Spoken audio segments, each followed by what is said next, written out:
ассалому алайкум бинандагони азиз.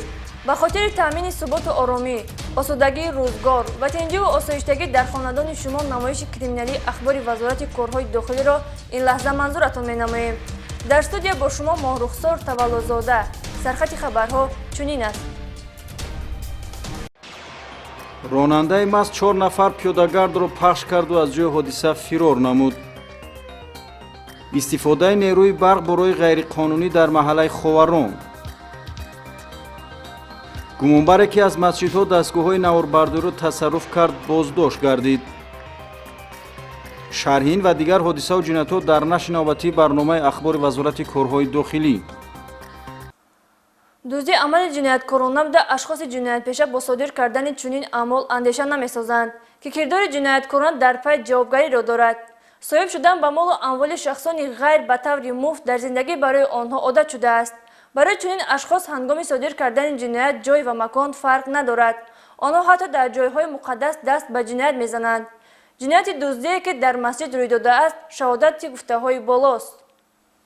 дар шӯъбачаи тафтишоти шӯъбаи вазорати корҳои дохилӣ дар ноҳияи Вахш нисбати сокини ноҳияи мазкур Давлатов Шамсиддин парвандаи ҷиноятӣ бо моддаи 244 кодекси ҷиноятии ҷумҳурии Тоҷикистон дуздӣ яъне тасарруфи ниҳонии молу мулки ғайр оғоз карда шудааст. Давлатов Шамсиддин соли таваллудаш 1981 пеш 2 маротиба бо моддаҳои 244 ва 247 кодекси ҷиноятии ҷумҳурии Тоҷикистон ба ҷавобгарии ҷиноятӣ кашида шудаву муҳлати зиёди умри хешро пушти панҷараҳои зиндон сипарӣ карда бошад ҳам роҳи дурусти зиндагиро интихоб накарда такроран даст ба ҷинояти дуздӣ задааст. дар асоси аризаи шаҳрвандон оиди аз масҷидҳои панҷвақтаи ҳудуди ноҳия аз ҷониби шахсони номаълум дуздида шудани таҷҳизотҳои техникии сабткунанда аз қабили манбаъҳои хотиравӣ яъне базаҳо, мониторҳо, камераҳои мушоҳидавӣ кормандони шӯъбаи вазорати корҳои дохилӣ дар ноҳияи Вахш гурӯҳи фавриву тафтишотӣ ташкил намуда дар муддати кӯтоҳ гумонбари ин дуздиҳо Давлатовро дастгир намуданд. Давлатов Шамсиддин дар 13 ҳолати дуздӣ гумонбар дониста мешавад. سوچیدگی بودم و برآمدم بعد یه عالم ناحیه وقت هم بوده مسجد 10 مسجد هم کامرای مشاهده‌ای را خطی هم مانیتورش می‌بردم می‌فروختم اما ابلاغش هم دارم حساب زندگیم صرف می‌کنم. در حالت ریتسیدیوی صادر گردیدن جنایت از جانب Давлатов Шамсиддин جرمی او را در نزد قانون وزنین‌تر نموده او را می‌باید بهای کردارهای صادر نموده‌اش را پردازد. айни замон Давлатов дар ҳабси пешакӣ қарор дорад. кормандони раисати вазорати корҳои дохилӣ дар шаҳри Душанбе дар таъмини тартиботи ҷамъиятӣ пешгирию ошкор кардани ҷиноятҳои вазнин дастгир ва ба ҷавобгарии ҷиноятӣ кашидани ҷиноятпешагон саҳми назаррас дорад. 2 нафар гумонбаршуда ки дар бозори фаровони пойтахт ба дуздии маҳсулоти хӯрокворӣ ва дигар молу ашёҳои арзишноки соҳибкорон машғул буданд ва ин амали онҳо тариқи камераҳои мушоҳидавӣ сабт гардида буд. пас аз муроҷиати соҳибкорон милитсияи пойтахт дар як муддати кӯтоҳ ин нафарони ҷиноятпешаро боздошт намуданд. тафсилоти ин ва дигар кирдори нанговар ки тавассути сомонаҳои иҷтимоии шаҳрвандон ва раёсати вазорати корҳои дохилӣ дар шаҳри Душанбе муроҷиат намуданд дар гузориши Сироҷиддини Шакурӣ. баррасӣ ва мавриди санҷиш қарор додани арзу муроҷиатҳои шаҳрвандон яке аз самтҳои афзалиятноки фаъолияти мақомоти милитсия ба ҳисоб меравад. ин самти фаъолият зери таваҷҷӯҳи хосаи роҳбарияти раёсати вазорати корҳои дохилӣ дар шаҳри Душанбе қарор дошта вобаста ба дастрасӣ ва муроҷиати бемамонияти шаҳрвандон суроғаҳои электронии раёсати вазорати корҳои дохилӣ дар шаҳри Душанбе дар сомонаҳои иҷтимоӣ ташкил карда шудааст. ин аст ки ҳамарӯза шаҳрвандони зиёде ҳангоми мушоҳидаи амалу кирдорҳои номатлуб дар ҷомеа онро ба навор ва расмбардорӣ намуда ба суроғаҳои электронии раёсати вазорати корҳои дохилӣ дар шаҳри Душанбе ҷиҳати баррасии он ирсол менамоянд.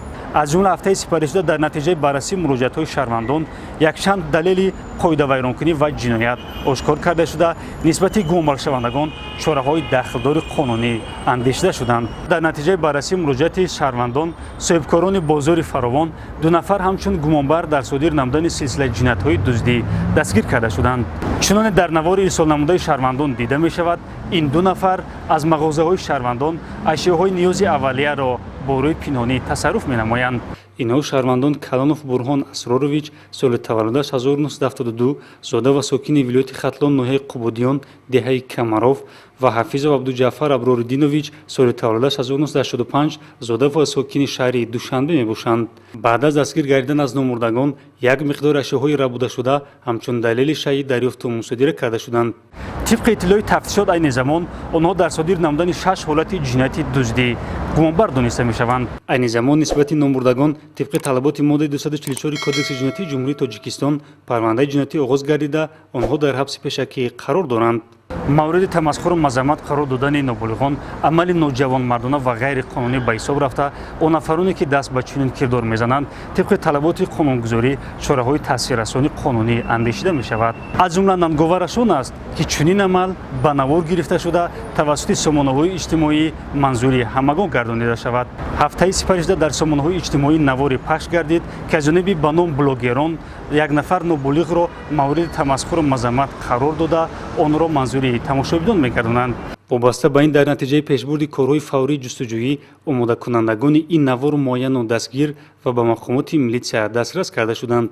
инҳо шаҳрвандон хоҷаев аҳлиддин соли таваллудаш 1989 ва муҳаммадиев акбар одинаевич соли таваллудаш 1993 инчунин кулиева матлуба баҳодуровна соли таваллудаш 1994 мебошанд. зимни таҳқиқ муайян карда шуд ки ба наворгирии пранки мазкур ба маслиҳати пешакӣ ва розигии худи писарбачаи ноболиғ сабт карда шудааст.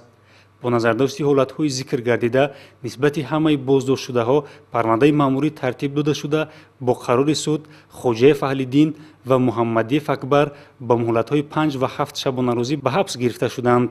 нисбати кулиева матлуба бошад ҷаримаи маъмурӣ ба андозаи 7 нишондиҳанда ба рӯи ҳисобҳо таъин карда шудааст. ҳамчунин ҳафтаи сипаришуда ба суроғаи электронии раёсати вазорати корҳои дохилӣ дар шаҳри душанбе наворе барои баррасӣ ворид гардид ки дар он муноқиша як нафар ҷавонписар ронандаи таксӣ бо як нафар ҷавондухтар сабт гардидааст. зимни санҷиш муайян карда шуд ки инҳо шаҳрвандон зиёратзода билолиддин соли таваллудаш 1999 истиқоматкунандаи ноҳияи рӯдакии деҳаи конститутсия ронандаи ширкати талко персия ва муминова табассум хайруллоевна соли таваллудаш 1987 истиқоматкунандаи шаҳри душанбе кӯчаи ҷаббор расулов мебошанд. дар рафти санҷиши ҳодиса муайян карда шуд ки ҳарду боздоштшуда бо ҳам шинос буда номурдагон санаи 12 август ҳангоми дар кӯчаи раҳмон набиев қарор доштанд дар заминаи баҳси ба миён омада якдигарро дашно муҳаққиратҳои қабеҳ намуда тартиботу оромиро дар мавзеи ҷамъиятӣ вайрон намуданд. нисбати ҳарду дастгиршуда тибқи талаботи моддаи 460 кодекси қуввайронкунии маъмурии ҷумҳурии тоҷикистон парвандаи маъмурӣ тартиб дода шуда бо қарори суд нисбати шаҳрванд зиёратзода билолиддин ҳабси маъмурӣ ба муҳлати 5 шабонарӯз ва нисбати шаҳрванд муминова табассум бошад ҷазо дар намуди ҷарима ба андозаи 10 нишондиҳанда ба рӯи ҳисобҳо таъин карда шудааст.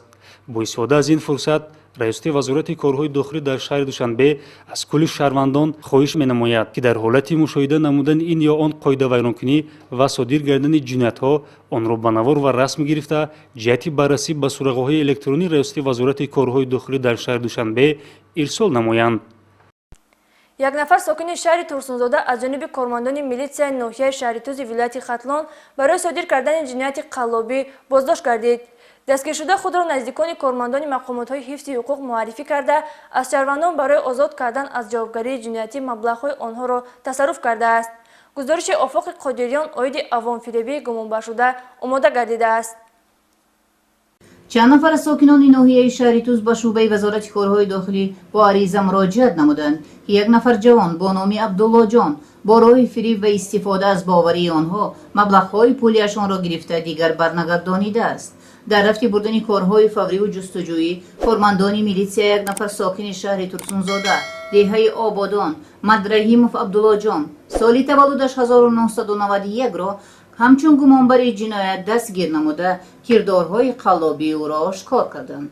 дар рафти тафтишот муайян карда шуд ки мадрахимов сокинони ноҳияи мазкурро ки хешу наздиконашон гумонбари ҷиноятҳо мебошанду парвандаҳои ҷиноятиашон мавриди тафтиш қарор дорад ҳадафи аслии худ қарор дода ба боварии онҳо медарояд ва гӯё дар мақомотҳои ҳифзи ҳуқуқ хешу табор ва шиносҳои зиёд дорад ва барои аз ҷавобгарии ҷиноятӣ озод кардани фарзандонашон мусоидат карда метавонад аз онҳо маблағҳои пулӣ мегирад.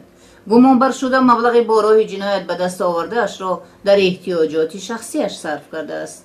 30 ایول پیش شرطوس و خوردن پیش بازارده یا بچه شناس عظمت دیدم. گفت که اکمو میلیسا بغل دیده جنگ کرده 5 نفر. گفت که شناس نداریم ما اونا خل کردن در کار. من گفتم شناس داریم دخطلون. گفت 10,000 میرود. گفت 10,000 گرفتم. مد رحیموف در 4 حالت جنایتی قلابی دست داشته و ضرری به شهروندان رسانیدهش 10,000 سامانی را تشکیل می‌دهد.